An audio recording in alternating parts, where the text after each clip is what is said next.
I think that 80% of people who watch this show are fully ready to condemn feminism. I suspect that there are some people, though, who have been maybe rightly aghast at some of the Manosphere stuff, maybe even in the kind of atheistic Manosphere sections online, that they think, okay, just at a time where this, like legitimately toxic masculinity, and by toxic masculinity, I mean a toxic lack of masculinity, like a man who acts like a brute and a tyrant towards women shouldn't be called masculine, actually. He might be able to be called effeminate, but not masculine. But I could see women saying, okay, at a time like this when we're seeing the rise of the Andrew Tates, now's the time for like you, who should be on our side, to attack feminism. Yeah. And like I told you last time, my wife and I, like we changed, it's nice to have an answer to the question, what's an opinion you've changed your mind on recently? Because we all like to think we're open-minded, but I'm not sure if I am. Right. But you know, my wife and I read your book and we're like, oh, we think feminism is evil, root and branch now. There's nuance there, of course, like why did it arise? What, you know, but while that's interesting, we never would have thought that because, you know, prior to reading that book, I was conflicted about how I felt. I didn't want to just get rid of feminism altogether because I thought feminism meant, you know, the movement that helps women. And if there was a name for helping children, and you were against that ism, you could see why people were like, why are you horrible? Wrong with you? Why do you hate children? And here's how I've come to think of it, and I'd love you to help me. I think that, and I'll just say the atheist and the Christian, even though there's a big spectrum here. I think the atheist looks at woman, sees her vulnerabilities, and assumes it is a weakness that needs to be rectified. The Christian sees the woman's vulnerabilities as her appropriate, and therefore nothing needs to be rectified. Just like a child. Like if you were to look at a child and go, we need to make them as strong as men. You're like, well, they might be one day, but what do you mean? Because they're supposed to be weaker. So yes, women are weaker. If they weren't weaker, we wouldn't need feminism. But this weakness is actually vulnerability, and that vulnerability is part of the feminine beauty and genius. Right. It's not a bad thing. Do you think that's right? Or I think there's about three different things there. The first thing I would start by saying, because I want to talk about the Manosphere stuff for sure, because I think that's hugely important.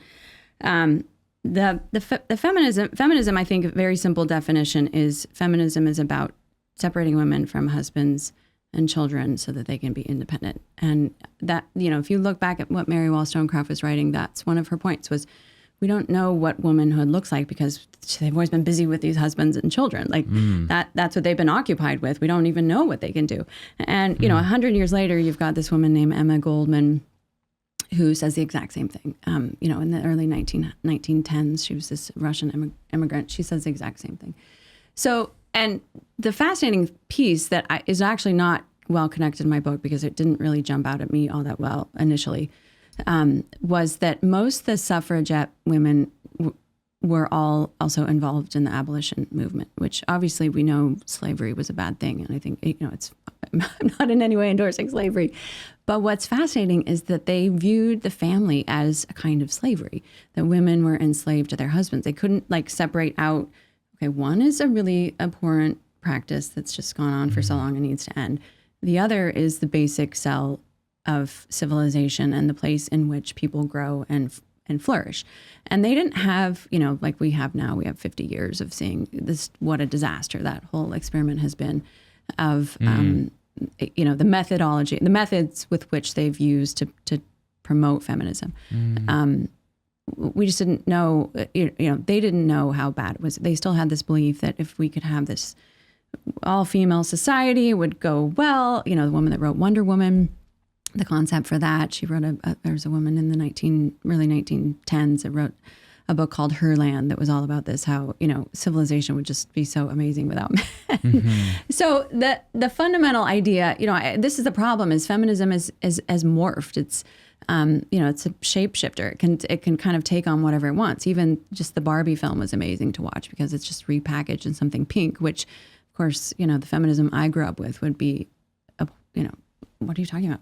Barbie and feminism, you know, these just don't go together. So I think that's the hard part, is that we've been told it's something good for women. And that's all. And we don't really get the underbelly of like, actually, it's hugely anti-Christian because it's fundamentally about power, and Christianity is about surrender. So those, right there, you can tell these two are not going to blend well. So I think that's a really important distinction to make. And that even looking at, fast forward to the 1960s, what are these women promoting? There's a book called The Sisterhood is Powerful, which became kind of like a Bible for women in feminism. It was, this woman named Robin Morgan put together all these essays, and it's like this handbook for feminism. Well, in it, it's, it's incredibly, it's awful. Like it promotes the idea of killing men, certainly abortion, and, all of the fertility issues are at play. This also has spells in the back of it. It's sort of a handy thing. Like if you need everyday spells, they're in the back of them. I mean, the cult element is really alive and well. So I think if you see just how bad the movement was and what it has led to, what the fruit has been from it, it's really interesting then to go look at the Manosphere, because they're mere opposites. They're still like, we will dominate you. We think we're superior. We're going to crush you. We're going to humiliate you. That it's kind of the same thing. So polar opposite. Yeah. One is women and one is men. And, it's surprising that it actually took as long as it did for that kind of movement to appear. And actually, it was really funny. At some point, there was a review of my book, and someone actually compared me to Andrew Tate and said that what I was doing was like Andrew Tate. But it's kind of amazing if you think about it, because, the woman that wrote it wouldn't consider herself a radical feminist. And I probably agree on a lot of things. But for her to compare me with Andrew Tate is pretty amazing when she's still bearing the name feminist, when we know how bad feminism has actually been. We know it's responsible for, it's the engine behind abortion. We know that it's driving divorce. We also know women are not happier because of feminism, because when you try to fundamentally tell a being to do something that isn't in accord with their nature, then they're not going to be happy. So it's interesting. It's sort of like saying, okay, we don't even know what this flower is because it's been in this pot of soil receiving water. Right. So we need to take it out of the soil, and then we'll know what it is. That's exactly what they wanted. And that's the thread that I think you can see all the way through it, is what does our life look like without men or children? And that's the independence. That's the core nut that they're looking for.